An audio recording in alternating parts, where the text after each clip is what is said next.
बिस्मिल्लाहिर्रहमानिर्रहीम। मुअज़्ज़ज़ नाज़रीन, आपने मुआशरे के अंदर रहते हुए स्कूल और कॉलेजेस के बाहर, यूनिवर्सिटीज़ के बाहर, बैंक्स के बाहर, मॉल्स के अंदर या सफ़र करते हुए आप अगर किसी इशारे पर ब्रेक लगाएं तो वहाँ पर आपने बहुत से भिखारियों को देखा होगा। वो लोग जो आपसे मुख्तलिफ़ तरीक़ों से सवालात करते हैं, उनमें से कुछ आपको अल्लाह का वास्ता देते हैं, कुछ आपको दुआएं देकर आपसे कुछ मांगते हैं, तलब करते हैं। तो हम में से बाज़ लोग वो होते हैं जो उनको उनके सवाल पर कुछ ना कुछ दे देते हैं।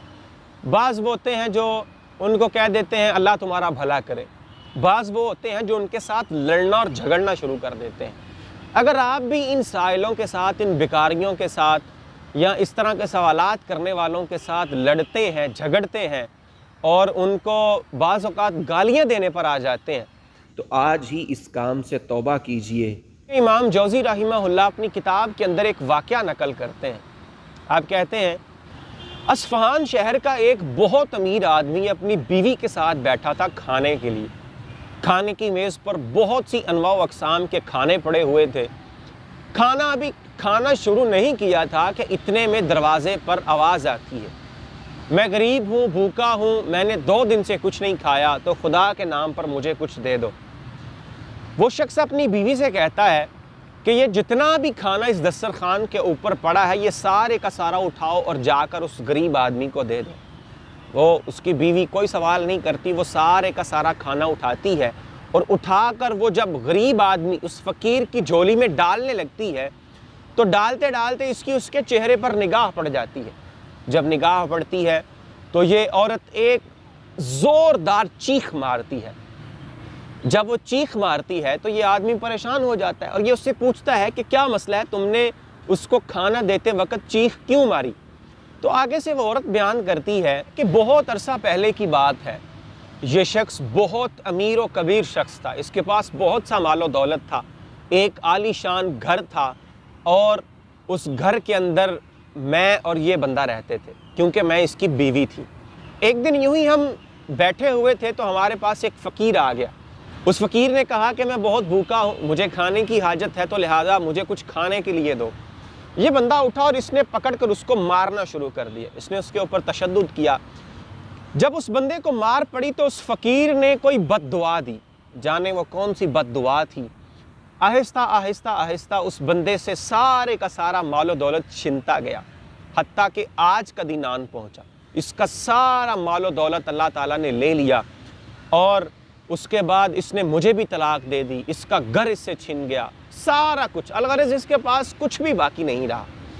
और आज जब मैंने इसको देखा कि ये तो वही बंदा है जो मेरा शौहर हुआ करता था और इसके पास मालो दौलत के अंबार थे और तरह तरह के खाने खाया करता था, लेकिन एक फ़कीर को इसने खाना नहीं खिलाया, बल्कि उल्टा उसको पकड़ा और पकड़कर उसके ऊपर तशद्दुद किया। तो इसकी हालत आज ये हो चुकी है कि आज ये झोली फैलाए किसी के दर पर मांग रहा है। वो बंदा आगे से इसकी बात सुनकर खामोश हो जाता है और कहता है कि क्या मैं तुम्हें इससे भी ज़्यादा हैरान कुन और अजीब बात ना बताऊं? तो वो औरत चौंक जाती है और चौंक कर कहती है, बताओ तुम क्या बताना चाहते हो? तो वो बंदा कहता है, वो जो शाम भिखारी इसके दरवाजे पर खाना लेने के लिए आया था, जिसने अल्लाह का वास्ता देकर इससे खाना मांगा था, वो कोई और बंदा नहीं था बल्कि वो मैं ही था। और मुझ पर इस शख्स ने उस दिन तशद्दुद किया था और इसने मुझे खाना देने से इनकार कर दिया था, गालियाँ दी थी, मारा पीटा था। और आज अल्लाह रब्बुल इज़्ज़त ने मेरे ऊपर इतना फ़ज़ल किया, इतना फ़ज़ल किया, और इस बंदे की शायद इसी बात पर अल्लाह रब्बुल इज़्ज़त ने गिरफ्त फरमाई, जिसके नतीजे में आज उसका सारा मालो दौलत मेरे पास है, हत्ता कि उसकी बीवी भी उससे लेकर मेरे हवाले अल्लाह ताला ने कर दी। और ये बंदा मेरे दरवाज़े पर खड़ा है और मुझसे भिखारियों की तरह सवाल कर रहा है।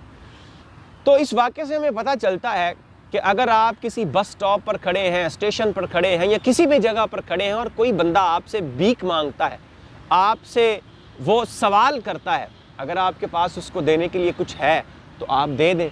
अगर आपके पास उसको देने के लिए कुछ नहीं है तो उसके साथ झगड़ा मत करें, उसको गालियाँ मत दें, उसके साथ उसके ऊपर तशद्दुद मत करें, बल्कि آپ خاموشی کے ساتھ اپنی راہ اختیار کریں، کیونکہ اللہ رب العزت قرآن پاک میں ارشاد فرماتا ہے وَأَمَّا السَّائِلَ فَلَا تَنْهَرْ، اے نبی صلی اللہ علیہ وسلم ان سائلوں کو مت جھڑکیے۔ تو ہمیں بھی یہ چاہیے کہ ہمارے پاس اگر کوئی بھیک مانگنے والا آ جائے، کوئی سوالی آ جائے، کوئی بیکاری آ جائے، اگر ہم اس کو کچھ دے سکتے ہیں تو دے دیں، اگر کچھ نہیں دے سکتے تو پھر سائلوں کو جھڑکیں نہیں۔ اسی کے ساتھ ہمیں اجازت دیجیے، بہت شکریہ۔